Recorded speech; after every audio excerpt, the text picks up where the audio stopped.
I was 17 when I started my career. So today it's almost 42 years that I've been associated with this industry. آج جو شخصیت ہماری video کا موضوع ہے وہ ہے پاکستان کے مایہ ناز اداکار جن کا نام ہے آصف رضا میر۔ السلام علیکم، پاکستان بائیوگرافی چینل میں آپ سب کو خوش آمدید۔ آصف رضا میر ایک پاکستانی اداکار اور پروڈیوسر ہیں۔ 17 سال کی عمر میں اپنے اداکاری کے کیریئر کا آغاز کرتے ہوئے انہوں نے متعدد مشہور فلموں میں کام کیا، جن میں مس ہانگ کانگ، دامن، وفا، پلے بوائے، بدلتے موسم اور ساتھی سمیت متعدد سینما ستاروں کے ساتھ بے شمار فلمیں شامل ہیں۔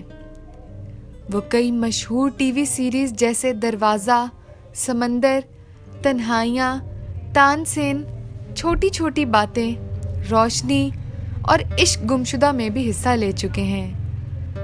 وہ 80 کی دہائی میں پاکستان کے مقبول ترین اداکاروں میں سے ایک ہیں۔ اگر آپ نے ہمارے چینل کو ابھی تک سبسکرائب نہیں کیا تو سبسکرائب کا بٹن ضرور دبائیں اور ساتھ ہی ساتھ بیل آئیکن کو بھی پریس کر دیں تاکہ آپ نئی آنے والی ویڈیو سے لطف اندوز ہو سکیں۔ آصف رضا میر کا انٹرنیشنل ڈیبیو برطانوی سیریز گینگز آف لندن سے ہوا۔ وہ ایک پروڈیوسر بھی ہیں جنہوں نے 2009 میں بابر جاوید کے ساتھ مل کر A&B پروڈکشن کی بنیاد رکھی۔ یہ ایک پروڈکشن ہاؤس ہے جس نے بہت سے معروف ڈرامے ریلیز کیے تھے۔ آصف رضا میر مقبول فلم ڈائریکٹر رضا میر کے بیٹے ہیں، جو پہلی پاکستانی فلم تیری یاد کے سنیمیٹوگرافر بھی تھے۔ ان کے بیٹے احد رضا میر بھی انڈسٹری میں ہیں۔ وہ اپنی اہلیہ سمرا میر کے ساتھ کینیڈا اور پاکستان کے درمیان رہتے ہیں۔ آصف رضا میر نے اپنے کیریئر کے دوران ایوارڈ یافتہ فلموں اور ٹی وی سیریز میں کام کیا۔ ٹیلی ویژن پر ان کی سب سے مقبول پرفارمنس تنہائیاں میں آئی۔ ان کی ابتدائی کامیابی کی ایک وجہ ڈرامہ سیریل تنہائیاں بھی تھا۔ سمندر میں ان کا کردار آج بھی یاد کیا جاتا ہے۔ انہوں نے عید کے بھی ایک ڈرامے میں کام کیا جس کا نام چھوٹی چھوٹی بات ہے۔ ادوار کے ڈرامے تان سین میں زیبا بختیار کے مقابل ان کے کردار کو سامعین اور ناقدین نے یکساں طور پر سراہا تھا۔ انہوں نے دروازہ میں روحی بانو کے مقابل اداکاری بھی کی اور ان کی اداکاری آج تک یاد رکھی جاتی ہے۔ وہ انور مقصود کے مشہور سیریل آنگن ٹیڑھا کی آخری قسط میں بھی نظر آئے۔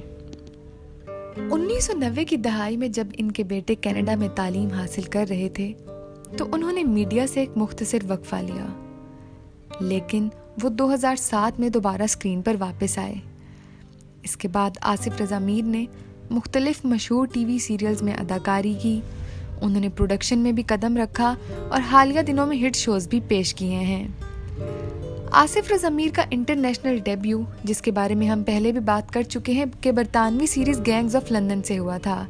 اسکائی اٹلانٹک کے ذریعے تیار کردہ crime drama gangs of London 23 April 2020 کو ریلیز ہوا تھا اور اس نے UK ٹی وی دیکھنے کے ریکارڈ توڑ دیے ہیں۔ اس نے اکیلے اپنے پائلٹ ایپیسوڈ کے لیے 2.23 ملین ناظرین کو لایا، جس سے یہ اسکائی اٹلانٹک کا اب تک کا دوسرا سب سے بڑا ڈرامہ لانچ ہے۔ سیریز میں آصف افریدی کا کردار آصف رضا میر ادا کر رہے ہیں۔ آصف رضا میر پاکستانی شوبز انڈسٹری کا ایک جانا پہچانا نام ہے۔ انہوں نے ایک عرصے تک اپنے ناظرین کے دلوں پر راج کیا۔ پرسکون ایکسپریشنز اور چہرے کے تاثرات ان کی اداکاری کی خصوصیات ہیں۔ اب ان کا ایک بیٹا احد رضا میر اپنی ورسٹائل اداکاری کی وجہ سے توجہ کا مرکز بن چکا ہے۔ آصف رضا میر ہماری شوبز انڈسٹری کا ایک قیمتی اثاثہ ہیں۔ اپنی جوانی کے دور میں انہوں نے بطور اداکار شوبز انڈسٹری میں اپنی شناخت بنائی اور اب وہ سینئر پروڈیوسر کے طور پر انڈسٹری کی خدمت کر رہے ہیں۔ ہر عمر میں خود کو فٹ رکھنے کا ہنر آصف سے سیکھا جا سکتا ہے۔ بالغ کرداروں میں ان کی مانگ اب بھی بہت زیادہ ہے۔ وہ خوشگوار ازدواجی زندگی گزار رہے ہیں۔ وہ اچھی طرح جانتے ہیں کہ اپنی شادی شدہ زندگی اور اپنے کام میں توازن کیسے رکھنا ہے۔ میر پاکستان میں ایک ٹی وی پروڈکشن ہاؤس